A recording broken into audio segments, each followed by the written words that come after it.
Hello,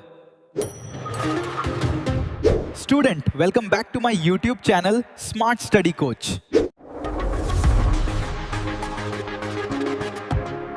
पहला heading डालिए, प्रतिरोधों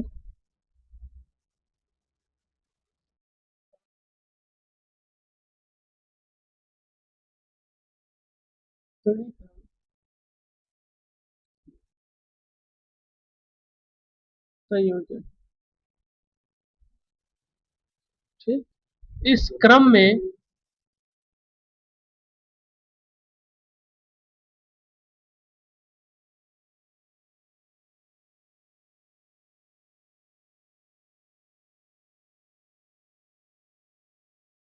कहलाता है। चलिए नोट करिए इसको।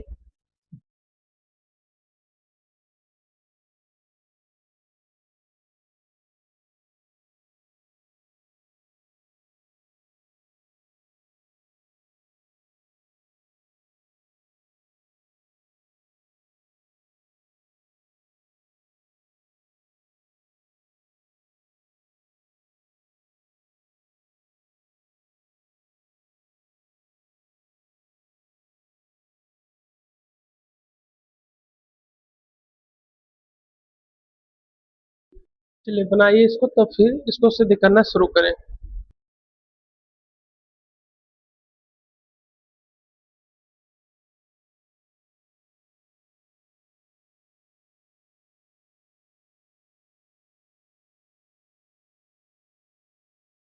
चलिए नोट कर लिए सब, तब इसको समझिए।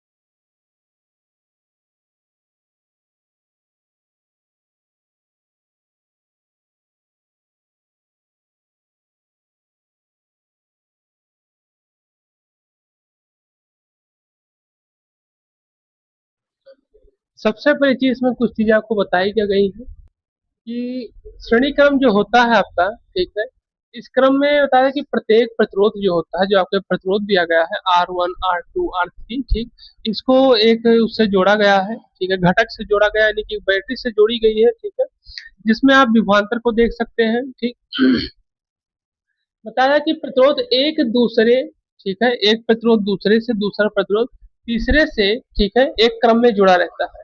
और फिर क्या होता है, और जिसमें बताया था कि पहले और अंतिम प्रतिरोध, यानी कि आपका R1 और R3 का जो सिरा है, ये सिरा और बड़ा हो सकता है, ये भी ध्यान रखिएगा। ये सिरा क्या हो सकता है, काफी बड़ा हो सकता है, और प्रतिरोधों की संख्या इसमें कम से कम 100, 150, 200 तक हो जाती है। श्रेणी क्रम है तो इसका प्रयोग आप जानते ही कहाँ होता है, ठीक, कहाँ होता है, झालर में। तो इससे हम बता सकते हैं, ठीक है, कि क्योंकि यह एक झालर तो इतनी बड़ी रहती नहीं, झालर मतलब काफी बड़ा, तो उसमें 100, 150 लाइटें तक लगी रहती है। ऐसा होता नहीं होता है। तो यहाँ सबसे पहली चीज ये बताया जाता है आपको, ठीक है, कि पहले व अंतिम प्रतिरोध के दूसरे सिरों के बीच में, ठीक है, इन दोनों के बीच में यहाँ पर, ठीक है, बीच में बताया जाता है, बीच में स्रोत जुड़ा होता है। ठीक, और जो स्रोत जुड़ा होता है वो एक तरीके से क्या होता है, श्रेणी क्रम का संयोजन कहलाता है। यहाँ आप देख सकते हैं, आप R1, R2, R3 तीन प्रतिरोध लिए गए हैं, तीनों के विभवांतर दिए गए हैं। यहाँ से धारा I प्रवाहित की जा रही है, और यहाँ से धारा I क्या हो रही है, आकर वापस लौट रही है। ये क्रम चलता रहता है, ठीक है। लेकिन यहाँ पर भी आपको क्या बताया गया कि प्रतिरोधों में धारा समान है, प्रतिरोधों में जो धारा प्रवाहित की जा रही है क्या है, समान है। लेकिन यहाँ पे परिवर्तन हमें जो देखने को मिलता है कि विभवांतर अनुक्रमानुपाती होती है। ठीक है, विभवांतर क्या होती है, अनुक्रमानुपाती। यहाँ व्युत्क्रमानुपाती नहीं दिया गया है, नहीं तो यहाँ अगर व्युत्क्रमानुपाती दिया था तो वोल्टेज क्या होने लगता, कम होने लगता। ठीक है, धारा तो बहती है लेकिन वोल्टेज देखिए अनुक्रमानुपाती क्यों दिया गया है, क्यों, क्योंकि यहाँ बताया था कि आवश्यकता के अनुसार वोल्टेज कम भी हो रहा है और आवश्यकता के अनुसार वोल्टेज बढ़ भी हो रहा है। ठीक, तो इसके कारण से इसको अनुक्रमानुपाती के रूप में क्या किया गया है, दर्शाया गया है। तो अब जैसे जैसे प्रतिरोध की आवश्यकता पड़ेगी उस तरीके से इसको क्या किया जाएगा, बढ़ाया जाएगा। अब ठीक, किसी को इसमें किसी प्रकार की कोई समस्या हो तो बताओ, नहीं तो फिर इसके हम फार्मूले को सिद्ध कराएं। आप लोग देख लीजिए, कोई समस्या हो बताओ।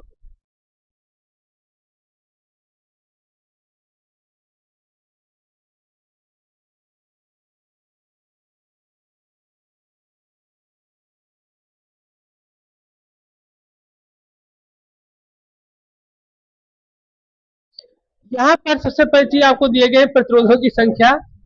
तो प्रतिरोध आपके कितने हैं? 3। कौन? R1, R3। 3 प्रतिरोध आपको दिए गए हैं, ठीक है। और तीनों प्रतिरोधों को एक तरीके से श्रेणी क्रम में बांधा गया है, और इन पे जो विभवांतर है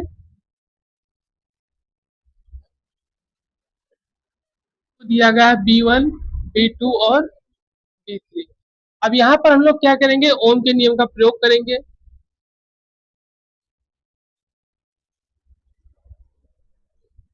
ठीक। तो चलो अजीत बताओ, ओम का नियम का फार्मूला क्या होता है? हाँ, तो फार्मूला होता है B=IR। ठीक। तो यहाँ पर हम लोग क्या करेंगे? अभी आपको बताई गई धारा के बारे में और विभवांतर के बारे में। तो सिरों पे धारा क्या होगी? समान रहेगी। तो यहाँ पर आपका B1=I R1, ठीक। B2=I R2 और B3=R3, ठीक। अब यहाँ पर क्या करेंगे हम लोग? ओम के नियम का यहाँ पर प्रयोग किया गया, तो सभी विभवांतर को और सभी प्रतिरोधों को क्या कर दिया गया? एक साथ जोड़ दिया जाएगा, ठीक है। तो कैपिटल बी इक्वल टू हो जाएगा B1 plus B2 plus B3। उसी प्रकार से इसको भी जोड़ा जाएगा, तो यह हो जाएगा आपका क्या?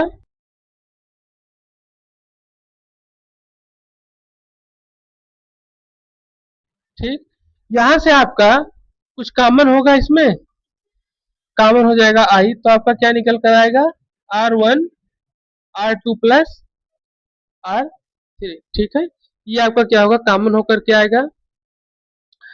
और अब यहां से अगर देखा जाए तो B इक्वल टू क्या होता है? I R. तो ये आपका हो जाएगा IR equal to R1 R2 और R3। आई से आई कैंसिल हो जाएगा, R इक्वल टू R3। ये आपका सिद्ध हो गया, ठीक? नोट कर लीजिए इस फार्मूले को।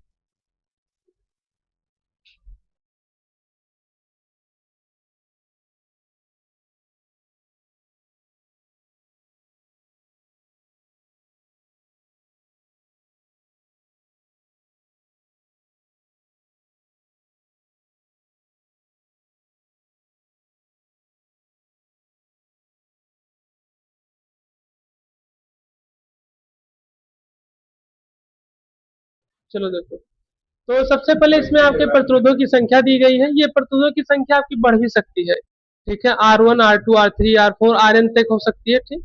यहाँ पे प्रतिरोध आपके 3 लिए गए, R1 R2 R3। विभवांतर आपका B1 B2 B3 लिया गया है। ओम के नियम का प्रयोग किया गया, B equal to I R, ठीक है। हमने तीनों विभवांतर को, तीनों प्रतिरोधों को एक साथ कर लिया, क्योंकि यहाँ पे प्रतिरोध और विभवांतर आपके बदले हुए हैं। बाकी आपकी जो धारा है वो समान प्रवाहित हो रही है, ठीक है। तो धारा यहाँ पे प्रवाहित हो रही है, तो बी की वैल्यू हमारी B1 B2 B3 हो गई।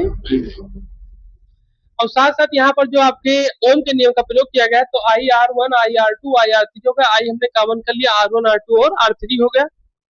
आई से आई आपका कैंसिल हो गया, I equal to R1 plus R2 plus R3। ये हमारा फार्मूले के रूप में निकल कर आ गया। ये आपका श्रेणी क्रम का फार्मूला प्रतिरोधों के लिए बाहर निकल कर आ गया, ठीक। अब इसी तरीके से हम लोग प्रतिरोधों का श्रेणी क्रम खत्म होता है यहाँ पर। अब लोग प्रतिरोधों का समांतर क्रम संयोजन शुरू करेंगे फिर आगे, ठीक। कुछ पूछना तो नहीं इसमें? आगे बढ़े फिर। चलिए अगला हेडिंग डालिए, प्रतिरोधों का समांतर क्रम संयोजन।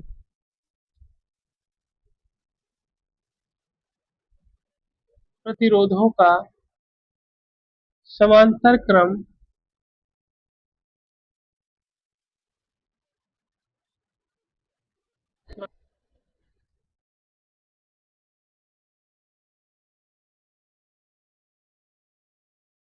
समांतर क्रम संयोजन। लिखिए इसको, इसमें लिखिए प्रतिरोधों का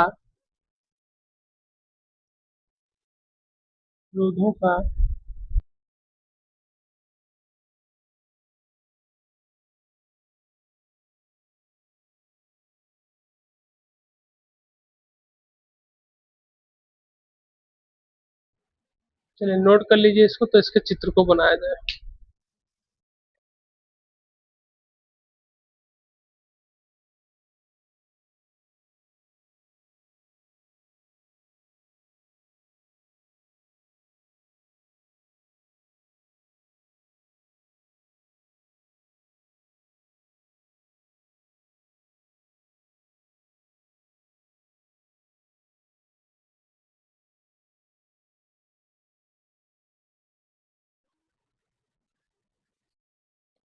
चलिए बनाइए इसको।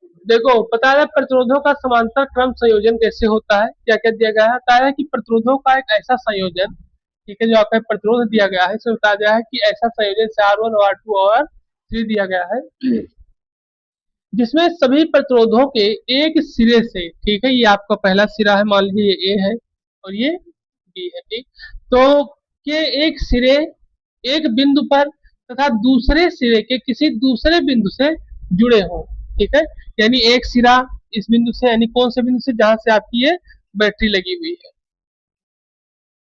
ठीक, वहां से, या फिर दूसरा सिरा जो कि वहां से धारा को जब भी निकाल देता है तो उसके बाद बचती धारा यहाँ पर फिर से वापस आती है, ठीक, तो बताया जा रहा है कि किसी दूसरे बिंदु पर जुड़े हो तो ऐसा संयोजन किस तरीके से बताया जाता है, समांतर क्रम में, ठीक है, और वो जो श्रेणी क्रम था वो एक परपथ दूसरे से जुड़े हुए थे, मतलब वो क्रम में जुड़े हुए थे, ठीक है, ये भी क्रम में जुड़े, लेकिन इनकी क्रम की संख्या क्या है, दूसरे तरीके से है, ठीक।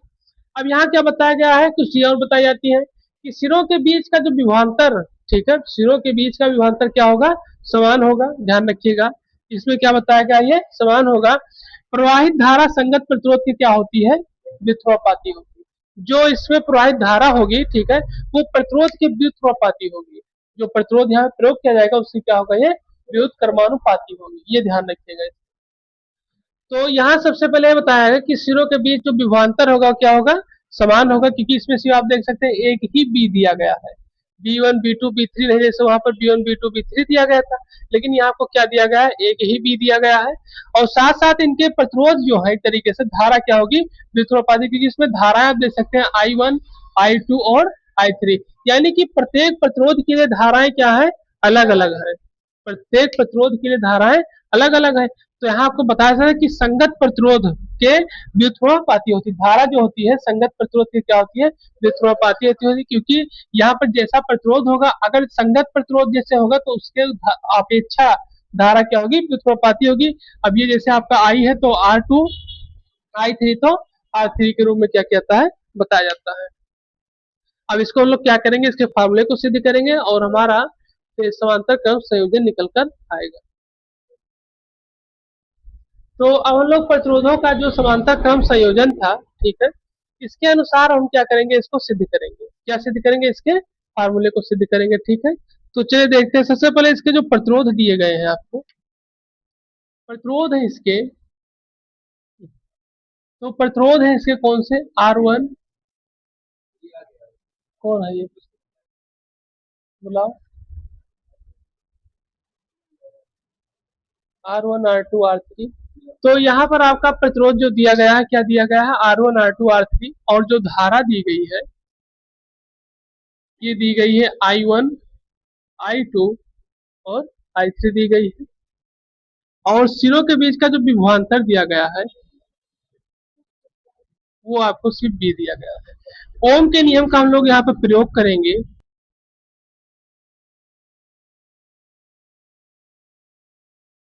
ओम के नियम का क्या करेंगे हम लोग, प्रयोग करेंगे, तो ओम के नियम क्या है बताओ वो अर्जुन, तो बी बराबर आई आर या फिर आई इक्वल टू बी अपान, ठीक, क्योंकि यहाँ पर हम देखेंगे तो विभव समान है तो विभव में कोई परिवर्तन कर नहीं सकते हम लोग, ठीक, तो धारा के अनुसार इसको परिवर्तित किया जाएगा, तो पहला I1 ये हो जाएगा बी अपान R1, फिर I2 बी अपान R2, I3 बी अपान R3 हो जाएगा। कोई समस्या है तक किसी को किसी प्रकार की, ठीक, तो इसमें क्या किया जाएगा, इसको धारा को आई जो दिया गया है, तो धाराएं हमारी ये है, ये I1, अब यहाँ पर इसको क्या किया जाएगा, जोड़ा जाएगा, तो ये हो जाएगा बी अपान R1 प्लस बी अपान R2 प्लस बी अपान R3, ठीक, तो यहाँ पर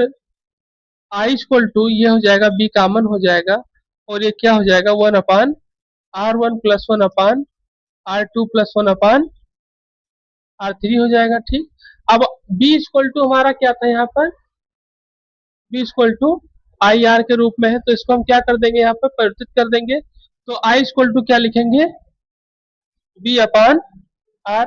I इक्वल टू क्या लिखेंगे, B अपान R। तो अब यहाँ पर ये B हो जाएगा और one upon R1 plus one upon R2 plus one upon R3। ये B से B आपका कट जाएगा और हमारा यहाँ पर फार्मूला जो आएगा क्या आएगा, one upon R equal to one upon R1 one upon R2 plus one upon R3। ये फार्मूला हमारा आएगा। ठीक, चलिए नोट कर लीजिए इसको, और किसी को किसी प्रकार की कोई समस्या हो वो बताइए।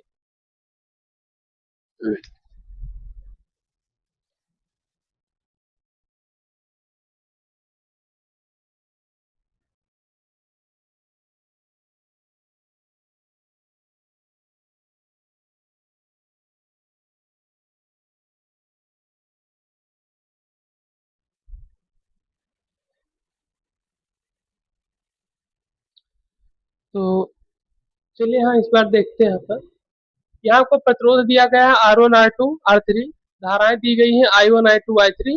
विभवांतर में कोई परिवर्तन नहीं हो रहा है, ओम के नियम का यहाँ पे प्रयोग किया गया है। B equal to I R, I equal to हमने B अपान R लिखा है। धारा में हमें परिवर्तन दिख रहा है तो I1 I2 I3 हमारी धारा हो गई। प्रतिरोध में परिवर्तन दिखा R1 R2 R3 हो गया, और विभवांतर में कोई परिवर्तन नहीं हो रहा है। ठीक, तो यहाँ से हमारा I1 या फिर इसको I भी लिख सकते हैं। ठीक, तो ये हमारा B R1 plus B R2 plus B R3 के रूप में हो गया। फिर यहाँ पर हमने B कॉमन कर लिया और I के फार्मूले के रूप में B अपान R लिखा हुआ, इसको इस तरीके से परिवर्तित कर सकते हैं। तो यहाँ पर हमने B अपान R लिख दिया, R से R आपका कैंसिल, B से B आपका कैंसिल हो गया। तो ये one upon R equal to one upon R1 plus one upon R2 plus one upon R3, ये आपका फार्मूले के रूप में आ गया, जो कि प्रतिरोधों के समांतर क्रम के संयोजन का फार्मूला है। ठीक है, तो आप इसको नोट कर लिए होंगे। तो चलिए फिर आगे बढ़ते हैं।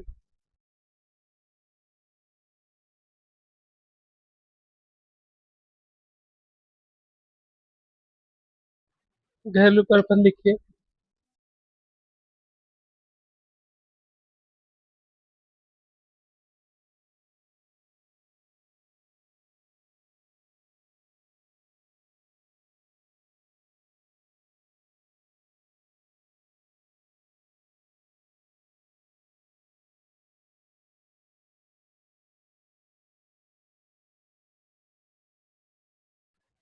चलिए नोट कर लीजिए इसको।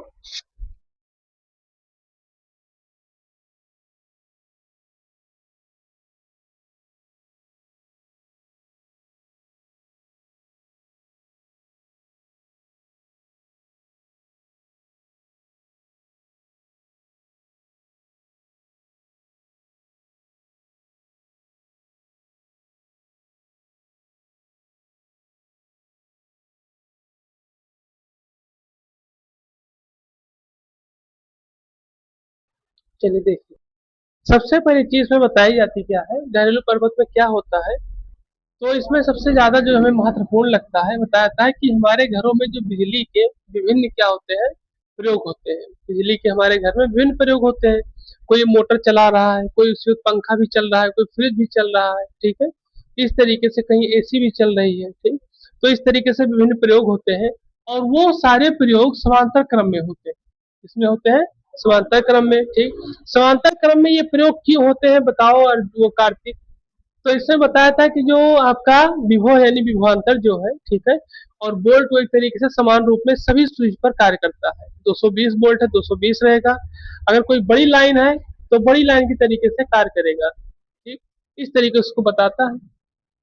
फिर क्या बताया है, प्रत्येक के लिए अलग अलग स्विच होती है। प्रत्येक के लिए क्या होती है, अलग अलग स्विच होती है। कैसे समझिए, अगर आपको पंखा चलाना है, ठीक है, तो उसमें आपके 3 एम्पियर की स्विच लगेगी। इतनी बड़ी से आप देखेंगे छोटी छोटी स्विच लगी रहती है, 3 एम्पियर 4 एम्पियर। अगर आपको मोटर चलाना है या उससे बड़े स्तर से, तो आपको 6 8 या 10 एम्पियर का प्रयोग करना पड़ेगा। ठीक, उससे और बड़े एसी या फ्रिज चलाना है तो आपको 16 एम्पियर 22 एम्पियर 26 एम्पियर तक क्या करने पड़ेंगे, स्विच का प्रयोग करेंगे। अगर आप सोचिए कि 3 एम्पियर 4 एम्पियर के स्विच से हम फ्रिज चला वो एसी चलाएंगे तो जल जाएगी स्विच तुरंत। ठीक, तो ये चीज ध्यान रखिएगा। आखिर विभवांतर वही आ रहा है 220 वोल्ट का है, लेकिन इसमें कुछ व्यवस्थाएं अलग है उसकी। क्यों? क्योंकि उसका जो लोड है उसकी अपेक्षा कहीं ज्यादा है, वो स्विच उस पर कार्य नहीं करेगा। ठीक, फिर आगे क्या बताया जा रहा है कि स्विच अलग अलग होगी, ध्यान रखिए। ठीक, और जैसे जैसे हम स्विच खोलते जाते हैं, जितने स्विच लगे हुए हैं सबके खोलते जाएंगे, तो पूरे घर में विद्युत परिपथ का प्रतिरोध क्या होगा, घटता जाता है। पूरे विद्युत में जो प्रतिरोध है एक तरीके से क्या होता जाएगा, घटता चला जाएगा, प्रतिरोध घटता चला जाएगा। ध्यान रखिएगा, यानी कि ये R1, ये R2 और ये R3, इनकी संख्या क्या होती जाएगी, घटती चली जाएगी। फिर क्या कहता है, तथा मेंस से आने वाली विद्युत धारा बढ़ती चली जाएगी।